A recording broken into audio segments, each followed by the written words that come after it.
Assalamualaikum warahmatullahi wabarakatuh. Selamat pagi anak-anak. Ya, bagaimana kabar kalian? Tentu baik kan ya? Alhamdulillah. Jadi, di sini Ibu akan mengajar kelas kalian yaitu kelas 3. Sebelumnya, perkenalkan nama Ibu adalah Fitria Nuraini atau bisa dipanggil Fitria. Ya, sebelum memulai pelajaran pada pagi hari ini, alangkah baiknya kita berdoa sesuai dengan agama dan kepercayaan masing-masing ya. Berdoa mulai. Berdoa selesai. Ya, sebelum memasuki pelajaran, apakah hari ini ada yang tidak masuk? Oh, nihil, iya. Bagus ya, selalu semangat untuk menuntut ilmu ya, anak-anakku sekalian. Bisa dibuka bukunya halaman 117, bab 6 tentang kebinekaan. Nah, ada yang tahu nggak sih apa itu kebinekaan? Ya, jadi kebinekaan itu sama dengan Bhinneka Tunggal Ika. Sesuai dengan buku yang telah kita baca itu, jadi kita bisa melihat tulisan Bhinneka Tunggal Ika itu di cengkraman kaki lambang negara Indonesia yaitu Garuda Indonesia. Nah, di situ ada tulisan Bhinneka Tunggal Ika yang artinya berbeda-beda tetapi tetap satu jua. Nah, semboyan itu diambil dari buku Sutasoma karangan Empu Tantular yang memiliki makna Indonesia memiliki banyak sekali keberagaman seperti keragaman budaya, agama, ras, suku, dan juga sebagainya, tetapi hal itu tidak menjadi halangan untuk bangsa Indonesia bersatu. Justru hal itu akan bisa membuat Indonesia erat hubungan persatuan dan kesatuannya. Ya, seperti yang Ibu jelaskan tadi, Indonesia memiliki banyak sekali keberagaman. Contohnya seperti apa? Keberagaman suku, agama, budaya, dan sebagainya. Nah, di sini Ibu akan menjelaskan satu persatu keberagaman tersebut. Yang pertama yaitu keberagaman suku yang ada di Indonesia. Ada yang tahu nggak sih, suku di Indonesia itu apa aja? Ya, jadi di Indonesia itu ada banyak sekali suku.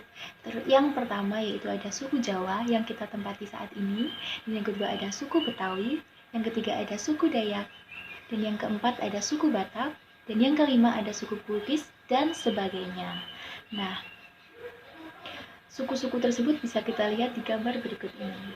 Jadi ada suku Jawa, suku Betawi, suku Dayak, suku Batak, dan juga suku Bugis, dan masih banyak lagi. Selanjutnya yaitu keberagaman agama. Nah, ada yang tahu nggak sih agama apa aja yang dianut oleh para penduduk di Indonesia? Ya, agama Islam, agama Kristen, agama Katolik, agama Hindu, agama Buddha, dan yang terakhir ada agama Konghucu. Nah, di sini Ibu akan memberikan kalian tebak-tebakan tentang di mana agama-agama tersebut beribadah. Yang pertama, agama Islam, ada yang tahu di mana?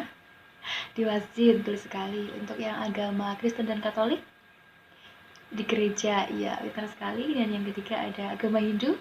Agama Hindu mana? Di pura, iya betul sekali. Yang selanjutnya yang keempat yaitu agama Hindu. Agama Hindu di mana? Vihara, betul sekali. Dan yang terakhir ada agama Konghucu di Kelenteng. Baik sekali, Ibu jelaskan kembali ya. Jadi, di setiap agama yang dianut di Indonesia tersebut memiliki tempat ibadah yang berbeda-beda. Untuk agama Islam, tempat ibadahnya yaitu di masjid. Untuk agama Kristen dan Katolik, itu tempat ibadahnya ada di gereja. Dan untuk agama Hindu, tempat ibadahnya ada di pura. Dan agama Buddha, tempat ibadahnya ada di vihara. Dan yang terakhir agama Konghucu, tempat ibadahnya ada di kelenteng. Nah, selanjutnya Ibu akan menjelaskan tentang keberagaman budaya yang ada di Indonesia. Nah, keberagaman budaya ini meliputi keberagaman pakaian adat, tarian daerah, dan juga alat musik daerah. Nah, yang pertama, Ibu akan menjelaskan tentang pakaian adat yang ada di Indonesia. Nah, jadi, di setiap daerah yang ada di Indonesia itu memiliki berbagai pakaian adat masing-masing. Biasanya, pakaian adat ini digunakan untuk acara-acara tertentu seperti upacara adat, upacara keagamaan, upacara pernikahan, dan juga sebagainya. Nah, ada yang tahu nggak sih apa aja pakaian adat yang ada di Indonesia? Nah, Ibu akan menjelaskannya. Bisa kita lihat gambar berikut ini? Nah, gambar di atas adalah gambar pakaian adat dari Nanggroe Aceh Darussalam yang bisa disebut dengan ule balang. Bagus sekali ya pakaiannya. Nah, gambar yang kedua ini merupakan pakaian adat dari Sumatera Utara yang bisa disebut dengan pakaian ulos. ini berasal dari Sumatera Utara. Dan yang ketiga ini ada pakaian adat dari Bangka Belitung yang bisa disebut dengan Paksian. Selanjutnya, Ibu akan menjelaskan tentang tarian daerah. Nah, bukan hanya pakaian adat saja, di berbagai daerah juga ada tarian adat masing-masing.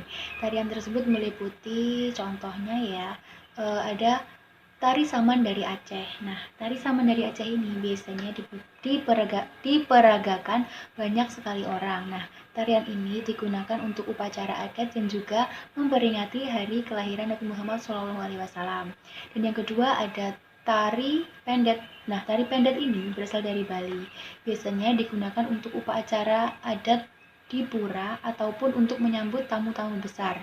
Dan yang ketiga ada tari remo. Tari remo ini berasal dari Jawa Timur. Nah, tarian ini biasanya digunakan untuk menyambut kedatangan tamu-tamu.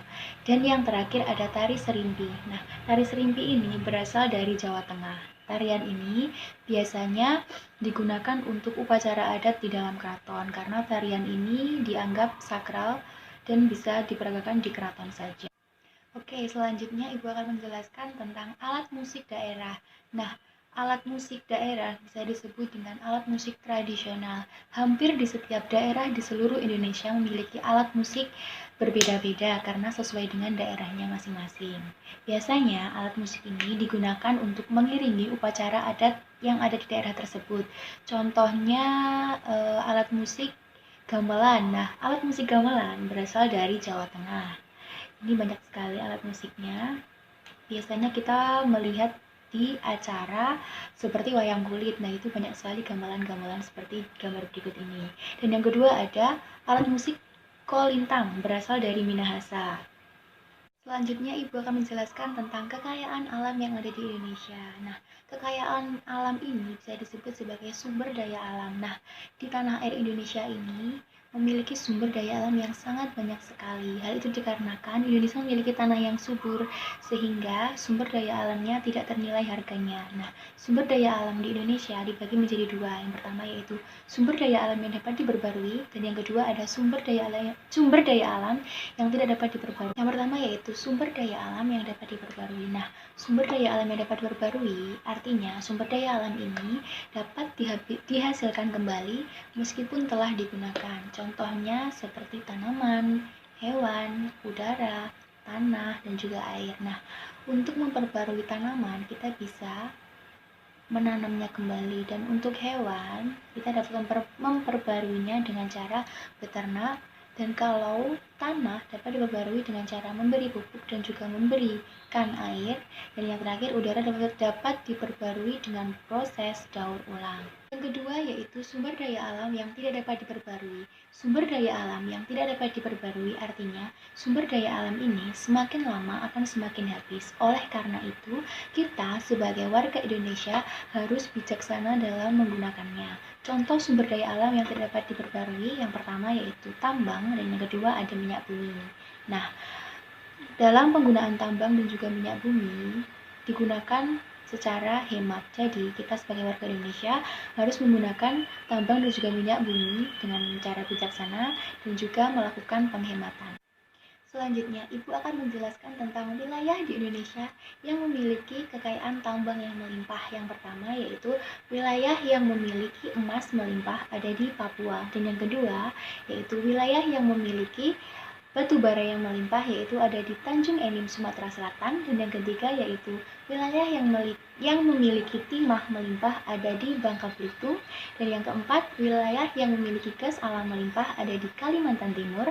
Dan yang terakhir, wilayah yang memiliki tambang minyak bumi banyak ada di Kepulauan Riau. Nah, Ibu tadi sudah menjelaskan berbagai keberagaman yang ada di Indonesia. Nah, kali ini Ibu akan menjelaskan tentang bagaimana cara menjaga persatuan dan kesatuan di negara Indonesia di atas keberagaman yang ada di Indonesia. Yang pertama yaitu tidak membeda-bedakan terhadap suku, agama, budaya, dan juga ras antar warga Indonesia. Yang kedua, memandang keberagaman sebagai kekayaan, bukan menjadi pembeda ataupun pembatas antara warga satu dengan warga yang lainnya. Dan yang ketiga yaitu memperkuat toleransi antar masyarakat. Walaupun kita berbeda agama, berbeda budaya, berbeda suku, ras, kita harus tetap toleransi satu sama lain. Dan yang keempat yaitu menggiatkan gotong royong kepada setiap masyarakat di Indonesia. Karena dengan gotong royong itu akan memperkuat keakraban kita dan persatuan kesatuan kita sebagai warga Indonesia. Dan yang terakhir, menghargai hak-hak setiap warga di negara Indonesia. Baiklah anak-anakku, itu tadi sekilas penjelasan Ibu tentang keberagaman budaya yang ada di Indonesia. Semoga dengan adanya keberagaman budaya yang ada di Indonesia ini membuat kita menjadi memperkuat tali persatuan dan kesatuan kita sebagai warga Indonesia, bukan malah menjadikan hal tersebut sebagai pembeda dan juga penghalang di setiap warga di Indonesia. Nah, sebelum Ibu tutup pelajaran pada pagi hari ini, Ibu akan memberikan tugas kepada kalian. Nah, tadi kan Ibu sudah menjelaskan tentang keberagaman budaya yang ada di Indonesia yang meliputi pakaian adat, tarian daerah, dan juga alat musik. Nah, PR-nya, tolong kalian cari contoh minimal 5 ya, dari pakaian adat, tarian daerah, dan juga alat musik. Nah, itu nanti minggu depan dikumpulkan kepada Ibu, ditulis di buku tulis ya, minimal 5.